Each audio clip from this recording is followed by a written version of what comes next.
Kejadian pasal 37.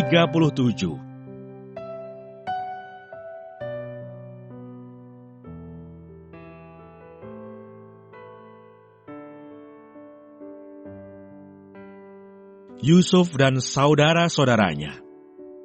Adapun Yakub, ia diam di negeri penumpangan ayahnya, yakni di tanah Kanaan. Inilah riwayat keturunan Yakub. Yusuf tatkala berumur 17 tahun, jadi masih muda, biasa mengembalakan kambing domba bersama-sama dengan saudara-saudaranya, anak-anak Bilha dan Silpa, kedua istri ayahnya.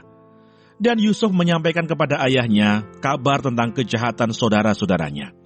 Israel lebih mengasihi Yusuf dari semua anaknya yang lain, sebab Yusuf itulah anaknya yang lahir pada masa tuanya. Dan ia menyuruh membuat jubah yang maha indah bagi dia.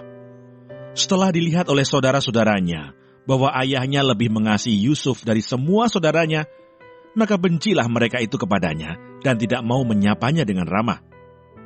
Pada suatu kali bermimpilah Yusuf, lalu mimpinya itu diceritakannya kepada saudara-saudaranya.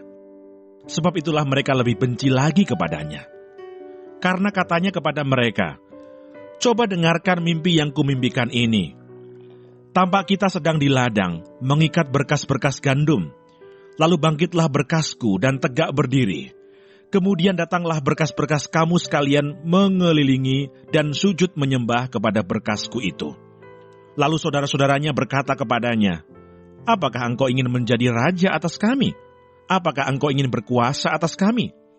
Jadi makin bencilah mereka kepadanya karena mimpinya dan karena perkataannya itu. Lalu ia memimpikan pula mimpi yang lain yang diceritakannya kepada saudara-saudaranya. Katanya, "Aku bermimpi pula, tampak matahari, bulan, dan 11 bintang sujud menyembah kepadaku." Setelah hal ini diceritakannya kepada ayah dan saudara-saudaranya, maka ia ditegur oleh ayahnya, "Mimpi apa mimpimu itu? Masakan aku dan ibumu serta saudara-saudaramu sujud menyembah kepadamu sampai ke tanah?"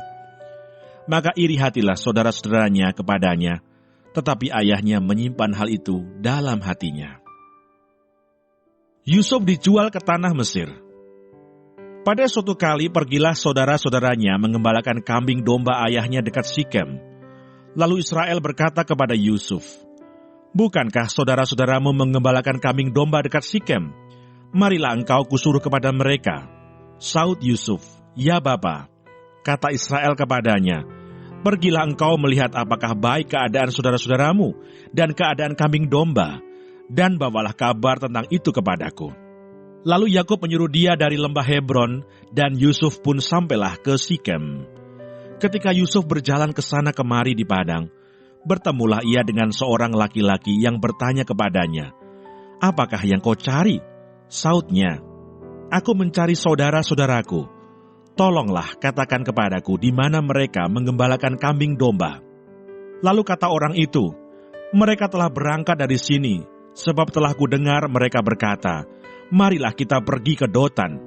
Maka Yusuf menyusul saudara-saudaranya itu, dan didapatinyalah mereka di Dotan. Dari jauh ia telah kelihatan kepada mereka, tetapi sebelum ia dekat pada mereka, mereka telah bermufakat mencari daya upaya untuk membunuhnya. Kata mereka seorang kepada yang lain, "Lihat, tukang mimpi kita itu datang. Sekarang marilah kita bunuh dia dan kita lemparkan ke dalam salah satu sumur ini. Lalu kita katakan, seekor binatang buas telah menerkamnya, dan kita akan lihat nanti bagaimana jadinya mimpinya itu." Ketika Ruben mendengar hal ini, ia ingin melepaskan Yusuf dari tangan mereka, sebab itu katanya, "Janganlah kita bunuh dia."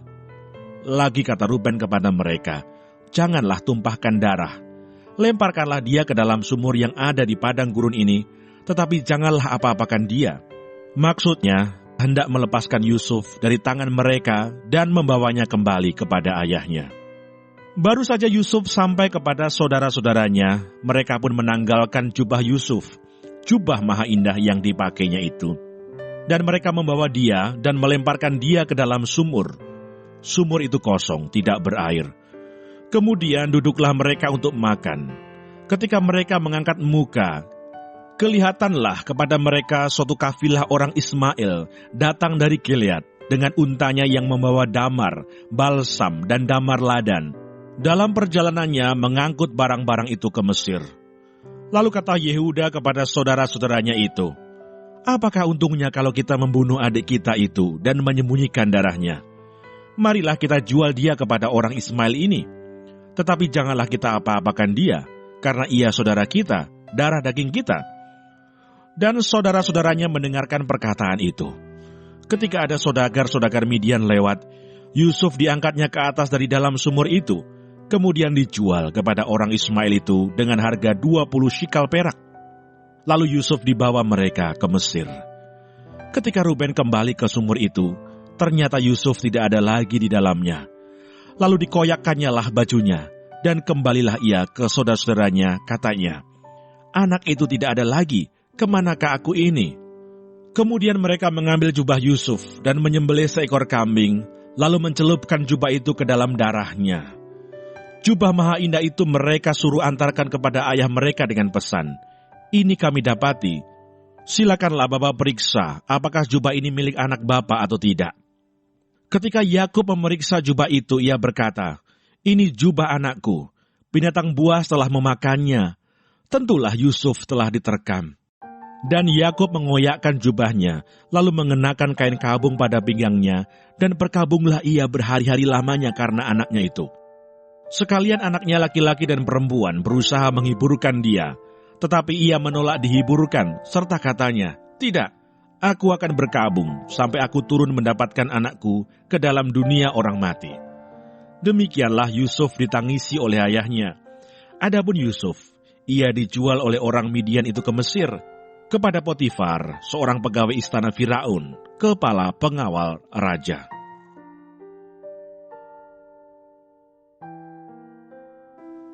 Kejadian pasal 38.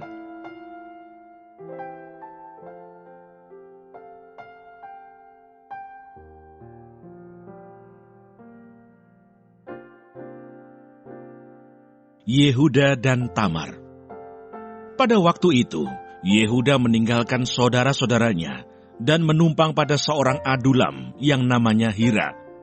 Di situ Yehuda melihat anak perempuan seorang Kanaan. Nama orang itu ialah Shua. Lalu Yehuda kawin dengan perempuan itu dan menghampirinya. Perempuan itu mengandung, lalu melahirkan seorang anak laki-laki dan menamai anak itu Er. Sesudah itu perempuan itu mengandung lagi, lalu melahirkan seorang anak laki-laki dan menamai anak itu Onan. Kemudian perempuan itu melahirkan seorang anak laki-laki sekali lagi dan menamai anak itu Shela. Yehuda sedang berada di Kesib ketika anak itu dilahirkan. Sesudah itu Yehuda mengambil bagi Er, anak sulungnya, seorang istri yang bernama Tamar. Tetapi Er, anak sulung Yehuda itu, adalah jahat di mata Tuhan. Maka Tuhan membunuh dia. Lalu berkatalah Yehuda kepada Onan, "Hampirilah istri kakakmu itu, kawinlah dengan dia sebagai ganti kakakmu, dan bangkitkanlah keturunan bagi kakakmu." Tetapi Onan tahu bahwa bukan ia yang empunya keturunannya nanti. Sebab itu setiap kali ia menghampiri istri kakaknya itu, ia membiarkan maninya terbuang, supaya ia jangan memberi keturunan kepada kakaknya. Tetapi yang dilakukannya itu adalah jahat di mata Tuhan, maka Tuhan membunuh dia juga. Lalu berkatalah Yehuda kepada Tamar, menantunya itu, "Tinggallah sebagai janda di rumah ayahmu, sampai anakku Shela itu besar." Sebab pikirnya, jangan-jangan ia mati seperti kedua kakaknya itu. Maka pergilah Tamar dan tinggal di rumah ayahnya. Setelah beberapa lama, matilah anak Shua, istri Yehuda. Habis berkabung pergilah Yehuda ke Timna, kepada orang-orang yang menggunting bulu domba-dombanya, bersama dengan Hira, sahabatnya, orang adulam itu. Ketika dikabarkan kepada Tamar, "Bapa mertuamu sedang di jalan ke Timna untuk menggunting bulu domba-dombanya," maka ditanggalkannyalah pakaian kejandaannya. Ia bertelekung dan berselubung, lalu pergi duduk di pintu masuk ke Enaim yang di jalan ke Timna, karena dilihatnya bahwa Shela telah menjadi besar, dan dia tidak diberikan juga kepada Shela itu untuk menjadi istrinya. Ketika Yehuda melihat dia, disangkanyalah dia seorang perempuan sundal, karena ia menutupi mukanya. Lalu berpalinglah Yehuda mendapatkan perempuan yang di pinggir jalan itu serta berkata, marilah, aku mau menghampiri engkau. Sebab ia tidak tahu bahwa perempuan itu menantunya. Tanya perempuan itu, apakah yang akan kau berikan kepadaku jika engkau menghampiri aku? Jawabnya, aku akan mengirimkan kepadamu seekor anak kambing dari kambing dombaku. Kata perempuan itu, asal engkau memberikan tanggungannya sampai engkau mengirimkannya kepadaku. Tanyanya, apakah tanggungan yang harus kuberikan kepadamu? Jawab perempuan itu, cap materaimu, serta kalungmu, dan tongkat yang ada di tanganmu itu. Lalu diberikannya lah semuanya itu kepadanya. Maka ia menghampirinya. Perempuan itu mengandung daripadanya. Bangunlah perempuan itu, lalu pergi, ditanggalkannya telekungnya, dan dikenakannya pula pakaian kejandaannya. Adapun Yehuda, ia mengirimkan anak kambing itu dengan perantaraan sahabatnya, orang Adulam itu, untuk mengambil kembali tanggungannya dari tangan perempuan itu. Tetapi perempuan itu tidak dijumpainya lagi. Ia bertanya-tanya di tempat tinggal perempuan itu, di manakah perempuan jalang yang duduk tadinya di pinggir jalan di Enaim itu? Jawab mereka, tidak ada di sini perempuan jalang. Kembalilah ia kepada Yehuda dan berkata, tidak ada kujumpai dia. Dan juga orang-orang di tempat itu berkata, tidak ada perempuan jalang di sini. Lalu berkatalah Yehuda, biarlah barang-barang itu dipegangnya, supaya kita jangan menjadi buah olok-olok orang. Sungguhlah anak kambing itu telah kukirimkan, tetapi engkau tidak menjumpai perempuan itu. Sesudah kira-kira 3 bulan dikabarkanlah kepada Yehuda, Tamar menantumu bersundal, bahkan telah mengandung dari persundalannya itu. Lalu kata Yehuda, bawalah perempuan itu supaya dibakar. Waktu dibawa, perempuan itu menyuruh orang kepada mertuanya mengatakan, dari laki-laki yang empunya barang-barang inilah aku mengandung. Juga dikatakannya, periksalah siapa yang empunya cap meterai serta kalung dan tongkat ini. Yehuda memeriksa barang-barang itu lalu berkata, bukan aku, tetapi perempuan itulah yang benar, karena memang aku tidak memberikan dia kepada Shelah anakku, dan ia tidak bersetubuh lagi dengan perempuan itu. Pada waktu perempuan itu hendak bersalin, nyatalah ada anak kembar dalam kandungannya. Dan ketika ia bersalin, seorang dari anak itu mengeluarkan tangannya, lalu dipegang oleh bidan, diikatnya dengan benang kirmisi serta berkata, inilah yang lebih dahulu keluar. Ketika anak itu menarik tangannya kembali, keluarlah saudaranya laki-laki dan bidan itu berkata, alangkah kuatnya engkau menembus keluar. Maka anak itu dinamai Peres. Sesudah itu keluarlah saudaranya laki-laki yang tangannya telah berikat benang kirmisi itu. Lalu kepadanya diberi nama Serah.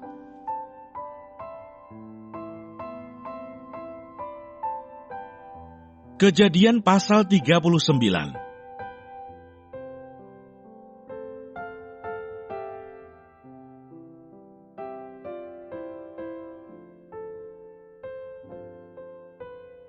Yusuf di rumah Potifar. Adapun Yusuf telah dibawa ke Mesir, dan Potifar seorang Mesir, pegawai istana Firaun, kepala pengawal raja, membeli dia dari tangan orang Ismail yang telah membawa dia ke situ. Tetapi Tuhan menyertai Yusuf, sehingga ia menjadi seorang yang selalu berhasil dalam pekerjaannya. Maka tinggallah ia di rumah tuannya, orang Mesir itu. Setelah dilihat oleh tuannya bahwa Yusuf disertai Tuhan dan bahwa Tuhan membuat berhasil segala sesuatu yang dikerjakannya, maka Yusuf mendapat kasih tuannya dan ia boleh melayani dia. Kepada Yusuf diberikannya kuasa atas rumahnya dan segala miliknya diserahkannya pada kekuasaan Yusuf. Sejak ia memberikan kuasa dalam rumahnya dan atas segala miliknya kepada Yusuf, Tuhan memberkati rumah orang Mesir itu karena Yusuf. Sehingga berkat Tuhan ada atas segala miliknya, baik yang di rumah maupun yang di ladang. Segala miliknya diserahkannya pada kekuasaan Yusuf, dan dengan bantuan Yusuf, ia tidak usah lagi mengatur apa-apapun selain dari makanannya sendiri.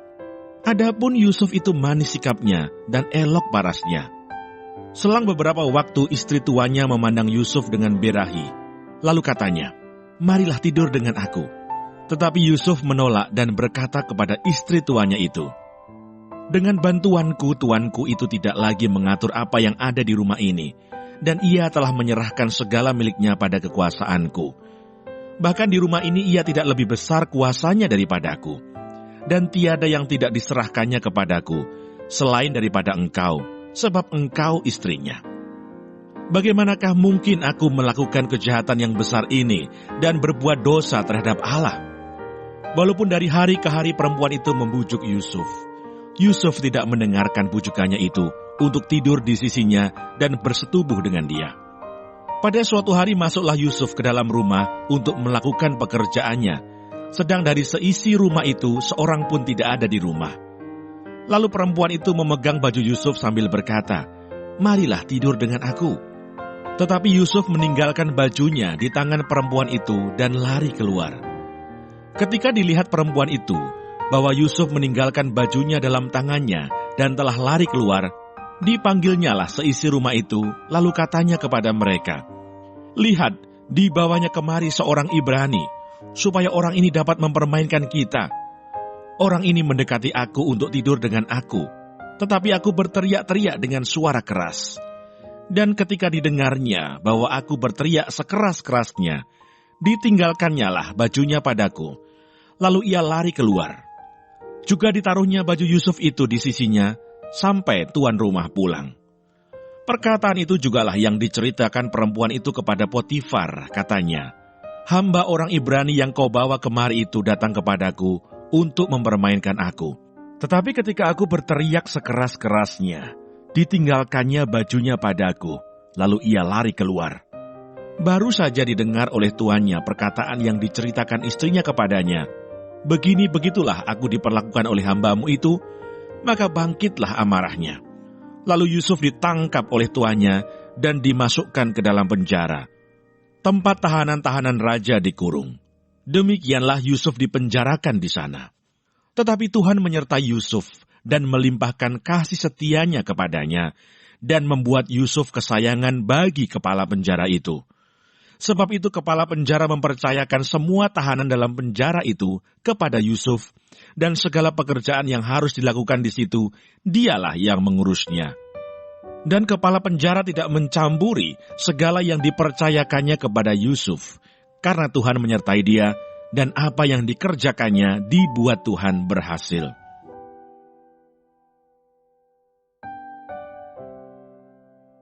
Kejadian pasal 40.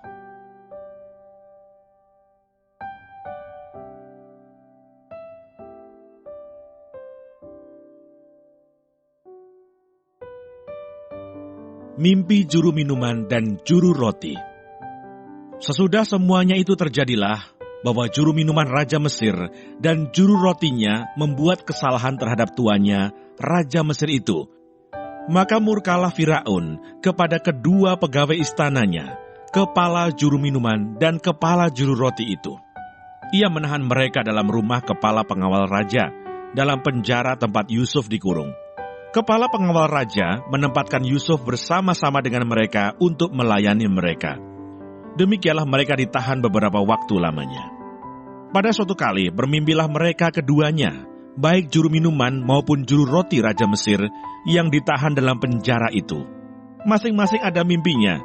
Pada satu malam juga, dan mimpi masing-masing itu ada artinya sendiri. Ketika pada waktu pagi Yusuf datang kepada mereka, segera dilihatnya bahwa mereka bersusah hati. Lalu ia bertanya kepada pegawai-pegawai istana Firaun yang ditahan bersama-sama dengan dia dalam rumah tuanya itu, "Mengapakah hari ini mukamu semuram itu?" Jawab mereka kepadanya, "Kami bermimpi, tetapi tidak ada orang yang dapat mengartikannya." Lalu kata Yusuf kepada mereka, "Bukankah Allah yang menerangkan arti mimpi? Ceritakanlah kiranya mimpimu itu kepadaku." Kemudian juru minuman itu menceritakan mimpinya kepada Yusuf, katanya, "Dalam mimpiku itu tampak ada pohon anggur di depanku. Pohon anggur itu ada 3 carangnya, dan baru saja pohon itu bertunas. Bunganya sudah keluar, dan tandan-tandanya penuh buah anggur yang ranum. Dan di tanganku ada piala Firaun. Buah anggur itu kuambil, lalu kuperas ke dalam piala Firaun, kemudian kusampaikan piala itu ke tangan Firaun." Kata Yusuf kepadanya, "Beginilah arti mimpi itu. 3 carang itu artinya 3 hari. Dalam 3 hari ini, Firaun akan meninggikan engkau dan mengembalikan engkau ke dalam pangkatmu yang dahulu, dan engkau akan menyampaikan piala ke tangan Firaun seperti dahulu kala, ketika engkau jadi juru minumannya. Tetapi ingatlah kepadaku, apabila keadaanmu telah baik nanti, tunjukkanlah terima kasihmu kepadaku dengan menceritakan hal ihwalku kepada Firaun, dan tolonglah keluarkan aku dari rumah ini. Sebab aku diculik begitu saja dari negeri orang Ibrani, dan di sini pun aku tidak pernah melakukan apa-apa yang menyebabkan aku layak dimasukkan ke dalam liang tutupan ini. Setelah dilihat oleh kepala juru roti, betapa baik arti mimpi itu, berkatalah ia kepadanya, aku pun bermimpi juga. Tampak aku menjunjung 3 bakul berisi penganan. Dalam bakul atas ada berbagai-bagai makanan untuk Firaun, buatan juru roti, tetapi burung-burung memakannya dari dalam bakul yang di atas kepalaku. Yusuf menjawab, beginilah arti mimpi itu. Ketiga bakul itu artinya 3 hari. Dalam 3 hari ini, Firaun akan meninggikan engkau tinggi ke atas dan menggantung engkau pada sebuah tiang, dan burung-burung akan memakan dagingmu dari tubuhmu. Dan terjadilah pada hari ketiga, hari kelahiran Firaun. Maka Firaun mengadakan perjamuan untuk semua pegawainya. Ia meninggikan kepala juru minuman dan kepala juru roti itu di tengah-tengah para pegawainya. Kepala juru minuman itu dikembalikannya ke dalam jabatannya, sehingga ia menyampaikan pula piala ke tangan Firaun. Tetapi kepala juru roti itu dikantungnya, seperti yang ditakbirkan Yusuf kepada mereka. Tetapi Yusuf tidaklah diingat oleh kepala juru minuman itu, melainkan dilupakannya.